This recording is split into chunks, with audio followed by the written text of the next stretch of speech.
सुग्रीव प्रभु श्री राम से कहने लगे, बाली मेरा बड़ा भाई है। पिता उसको बड़ा प्यार करते थे और मैं भी पहले उसका बड़ा सम्मान करता था। पिता के मरने पर ज्येष्ठ होने के कारण मंत्रियों ने उसे राजा बनाया। वह राज्य का शासन करता था और मैं विनीत भाव से उसके सेवक की तरह रहता था। दुंदुभि के पुत्र तेजस्वी मायावी से किसी स्त्री के कारण बाली से शत्रुता हो गई। वह रात्रि के समय सबके सो जाने पर किष्किंधा के द्वार पर आया और युद्ध के लिए बाली को ललकारने लगा। बाली सो रहा था, जाग पड़ा। उसका भयानक शब्द वह सह ना सका। बड़ी शीघ्रता से बाहर निकल आया। उसकी स्त्रियों ने बहुत रोका और मैंने भी नम्रता से प्रार्थना की, किंतु महाबली बाली किसी की बात ना सुनकर बड़े क्रोध से निकला। मैं भी स्नेह के कारण उसके साथ बाहर आया। मेरे भाई को और मुझे दूर से ही देखकर वह राक्षस डर के मारे भागा और हम दोनों भाई ने उसका पीछा किया। चंद्रमा के उदय होने से मार्ग में प्रकाश था। घास से ढके हुए एक बड़े दुर्गम खोह में वह घुस गया और हम लोग वहीं खड़े हो गए। शत्रु को खोह में वह घुसते देखकर बाली को बड़ा क्रोध आया। उसने मुझसे कहा, सुग्रीव, मैं शत्रु को मारकर जब न लौटूं तब तक तुम यहीं खड़े रहो। मैंने साथ चलने के लिए उससे प्रार्थना की, किंतु मुझे अपने चरणों की शपथ देकर वह खोह में घुस गया। 1 वर्ष तक मैं उस खोह के द्वार पर ठहरा रहा, किंतु बाली लौटकर न आया। तब मैंने समझा कि बाली को मार डाला गया है। उसके अनिष्ट की शंका से मेरा मन बहुत घबराया। मैंने समझा कि अब मेरा भाई मुझे नहीं मिलेगा। कुछ दिनों के बाद उस खोए से फैन सहित रुधिर की धार निकली। उसे देखकर मुझे बड़ा दुख हुआ। असुरों के गरजने का भयानक शब्द सुन पड़ा, किंतु युद्ध करते हुए बाली का कोई शब्द नहीं सुनाई दिया। इन लक्षणों से मैंने यही निश्चित किया कि बाली मार डाला गया। तब मैं पर्वत के समान एक बड़ी शिला से उस खोए के द्वार को बंद करके चला आया। हे मित्र, भाई के मरने का मुझे बड़ा शोक हुआ। उसकी उदिक क्रिया करके मैं किष्किंधा को लौट आया। यद्यपि मैं बाली के मरने का हाल मंत्रियों से छिपाता रहा, किंतु उन लोगों ने जान लिया। तब सबने मिलकर मेरा अभिषेक किया और मैं न्याय के अनुसार राज का शासन करने लगा। कुछ दिनों बाद शत्रु को मारकर बाली भी किष्किंधा को आया और मुझे राज करते देखकर क्रोध के मारे उसकी आंखें लाल हो गईं। उसने मेरे मंत्रियों को कैद कर लिया और मुझे भी कठोर वचन कहे। हे रघुनंदन, यद्यपि मैं उस समय उस पापी को कैद कर सकता था, किंतु भाई का सम्मान रखने के लिए मैंने वैसा नहीं किया। शत्रु को मारकर जब बाली किष्किंधा में आया, तब मैंने बड़े सम्मान से उसको प्रणाम किया, किंतु वह प्रसन्न नहीं हुआ और न मुझे आशीर्वाद दिया। मैंने उसके चरणों पर सिर रखकर प्रणाम किया, किंतु उसका क्रोध नहीं गया। वह मुझसे प्रसन्न नहीं हुआ। मैं अपने हित के लिए कुपित भाई बाली को प्रसन्न करने का उपाय करने लगा। मैंने कहा, बड़े भाग से शत्रु को मारकर कुशलतापूर्वक आप लौट आए। मुझे अनाथ के आप ही स्वामी हैं। पूर्ण चंद्रमा के समान शोभित बहुत तीलियों वाला ये छत्र और चबर जिसे मैं धारण करता हूँ, आप लीजिए। मैं बड़े दुख से 1 वर्ष तक उस खोह के द्वार पर ठहरा रहा। उसके बाद उस खोह से रुधिर की धार बहती हुई देख पड़ी। उसे देखकर मुझे बड़ा शोक हुआ। मेरा मन घबरा गया। एक बहुत बड़ी शिला उसके द्वार पर रखकर मैं बड़े दुख से किष्किंधा को लौट आया। नगरवासी और मंत्रियों ने मुझे देखकर मेरी इच्छा न होने पर भी मुझे राजा बनाया। आप मेरा अपराध क्षमा कीजिए। आप ही माननीय राजा हैं और मैं जैसे पहले था वैसा ही अब आपका सेवक हूँ। आपकी अनुपस्थिति में राज्य का अभाव के कारण मंत्रियों और नगरवासियों ने मेरा अभिषेक किया। आपका राज पहले की तरह निष्कंटक है। हे राजन, मैं हाथ जोड़कर आपसे प्रार्थना करता हूँ, मंत्रियों और प्रवासियों ने बलपूर्वक मेरा अभिषेक किया है। आप मुझ पर क्रोध न कीजिए। राजा के अभाव में शत्रुओं के आक्रमण के कारण मंत्रियों और प्रवासियों ने मुझे नियुक्त किया है। हे रामचंद्र, नम्रता से इस प्रकार कहने पर भी बाली ने मुझे धिक्कारा और डांटकर बहुत कठोर वचन कहे। प्रजा और मंत्रियों को बुलाकर उनके सामने मेरी निंदा की। उनसे बोला, तुम लोगों को मालूम है कि एक रात को मायावी नाम का असुर आया था। उसने युद्ध के लिए मुझे पुकारा। उसका शब्द सुनकर मैं राजभवन से निकला। मेरे पीछे है मेरा दारुण भाई भी गया। हम दोनों को आते देखकर वह डर के मारे बड़े बेग से भागा। हम लोग उसके पीछे दौड़े। वह एक खोए में घुस गया। तब मैंने इस दुष्ट से कहा, मैं शत्रु को मारे बिना नगर को नहीं लौटूंगा। जब तक मैं शत्रु को मार कर ना लौटूं तब तक तुम इसी खोए के द्वार पर मेरी प्रतीक्षा करो। मैं यह समझकर कि सुग्रीव द्वार पर बैठा है, उस दुर्गम खोए में घुस गया। वहाँ उस दानव को ढूंढते ढूंढते 1 वर्ष बीत गया। मैंने उस भयानक शत्रु को देखा और परिवार सहित उसे मार डाला। वह पृथ्वी पर गिरकर गरजने लगा और उसके रुधिर से वह खोए भर गई। जब मैं वहाँ से निकलने लगा तब उसके द्वार बंद होने के कारण मुझे मार्ग ना देख पड़ा। मैं बार बार सुग्रीव को पुकारने लगा। उत्तर ना मिले पर मुझे बड़ा दुख हुआ। मैंने लातें मारकर उस शिला को गिरा दिया और खोए से निकलकर नगर को आया। यह दुष्ट भ्रात स्नेह को भूलकर राज के लोभ से खोए का द्वार बंद करके चला आया। हे रामचंद्र, यह कहकर निर्भय बाली ने मुझे एक वस्त्र देकर घर से निकाल दिया। उसने मेरी स्त्री छीन ली और मैं उसके डर से संपूर्ण पृथ्वी में घूमता फिरा। स्त्री हरण से दुखित मैं इस ऋषिमुख पर्वत पर रहने लगा, क्योंकि एक विशेष कारण से वह इस पर्वत पर नहीं आता। हे रघुनंदन, शत्रुता का यही कारण है जो मैंने आपसे कहा। देखिए, बिना किसी अपराध के ही मुझे यह दुख मिल रहा है। हे वीर बाली के डर से मैं बहुत दुखी हूँ। आप मुझ पर कृपा कीजिए। सुग्रीव के यह कहने पर तेजस्वी धर्मज्ञ रामचंद्र ने हंसकर कहा, हे मित्र, सूर्य के समान प्रकाशमान निष्फल न होने वाले मेरे यह तीक्ष्ण बाण बड़े वेग से दुराचारी बाली के ऊपर गिरेंगे। जब तक मैं तुम्हारी स्त्री को हरने वाले पापी दुराचारी बाली को नहीं देखता तभी तक वह जीवित है। शोक सागर में डूबे हुए तुम्हारे दुख का अनुमान मैं अपनी दशा देखकर कर रहा हूँ। मैं तुम्हारा यह शोक दूर करूँगा। तुम शीघ्र ही स्त्री और राज पाओगे। हर्ष और पौरुष बढ़ाने वाले यह वचन सुनकर सुग्रीव प्रसन्न हुए। रामचंद्र के यह वचन सुनकर सुग्रीव उनकी प्रशंसा करने लगे। मित्र, आप प्रलय काल के सूर्य के समान कुपित होकर तीक्ष्ण मम भेदी प्रज्वलित बाणों से सब लोगों को भस्म कर सकते हैं, इसमें संदेह नहीं है। अब मैं बाली का बल, वीर्य और धैर्य आपस से कहता हूँ, सावधानी से सुन लीजिए। उसके बाद अपने कर्तव्य का निश्चय कीजिए। बाली सूर्य उदय के पहले उठकर समुद्र के पश्चिम के किनारे से पूर्व किनारे तक और दक्षिण से उत्तर तक चला जाता है और थकता नहीं है। महाबली बाली पर्वतों के ऊपर बैठकर बड़े बड़े शिखर गेंद की तरह ऊपर को उछालता है और हाथों पर रोक लेता है। वह अपना बल दिखाने के लिए वन के बड़े बड़े वृक्षों को बड़ी शीघ्रता से तोड़ डालता है। कैलाश शिखर के समान महेश रूपी दुंदुभि नाम का एक बलवान दानव था। वह 1000 हाथियों का बल रखता था।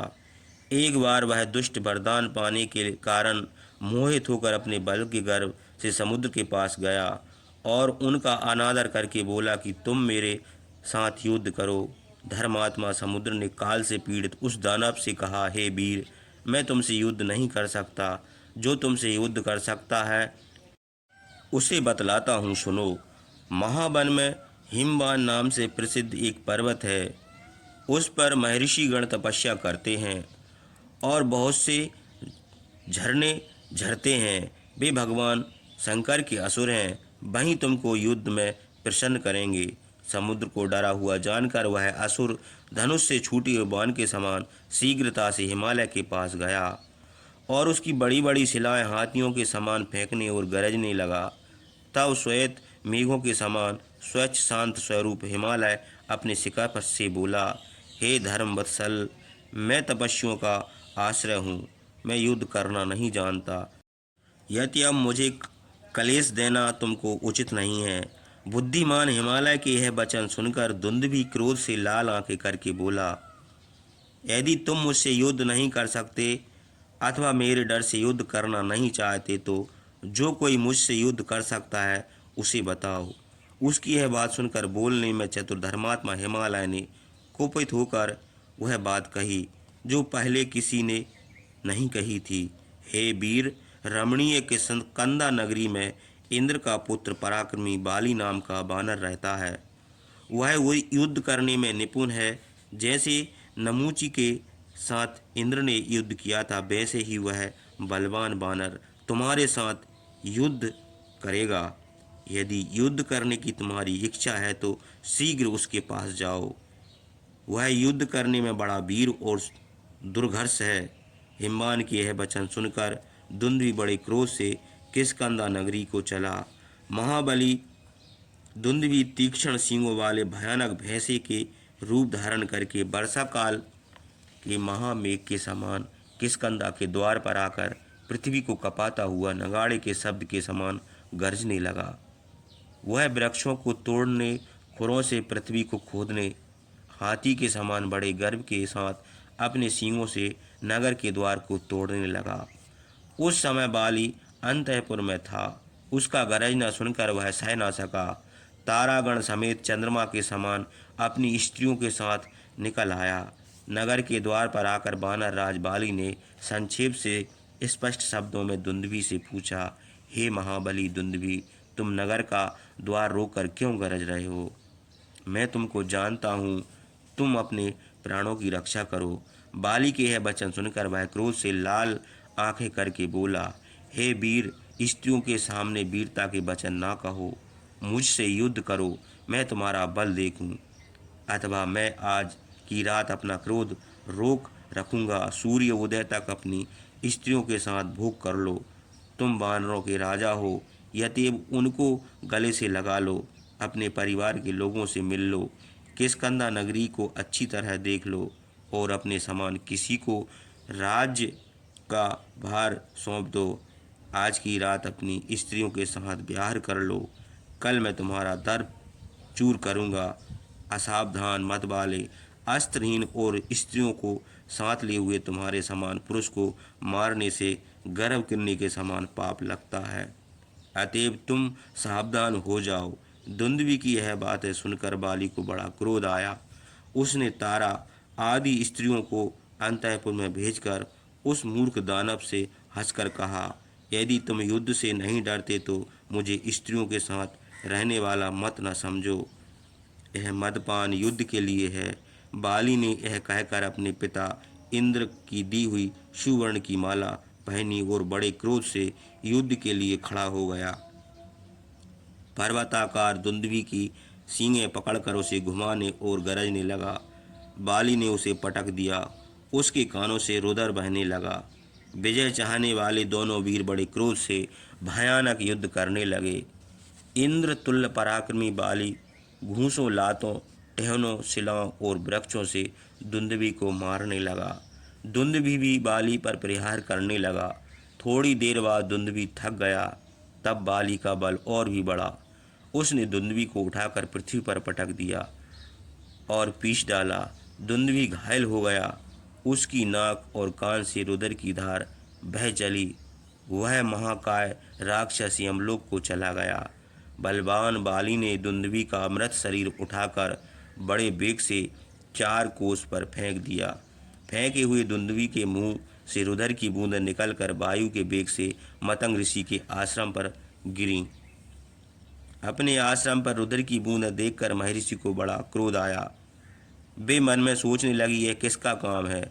जिस दुष्ट ने रुधिर फेंक कर मेरा आश्रम दूषित किया है वह बड़ा मूर्ख है। यह कहकर पतंग ऋषि आश्रम के बाहर निकले। उन्होंने पर्वताकार मरे हुए एक भैंसी को देखा। तपोबल से वे समझ गए कि वह काम एक बानर का है। फेंकने वाले बानर को उन्होंने शाप दिया कि जिसने मेरे आश्रम के वन को रुधिर की बूंदों से दूषित किया है वह इसमें कभी ना आ सकेगा। यदि आवेगा तो मर जाएगा। जिसने असुर का यह मृत शरीर फेंक कर मेरे आश्रम के वृक्ष तोड़ डाले हैं वह इस आश्रम के आसपास 4 कोस तक न आ सकेगा। यहाँ आने से उस मूर्ख की अवश्य मृत्यु होगी। यदि उसके मंत्री इसमें रहते हैं तो वे अभी यहाँ से चले जाएं, नहीं तो उनको भी श्राप दूंगा। मैं पुत्र के समान इस वन की रक्षा करता हूँ। इसके पत्ते, अंकुर, फल और मूल आदि नष्ट करने के लिए जो कोई यहाँ रहेगा उसे मैं अवश्य श्राप दूंगा।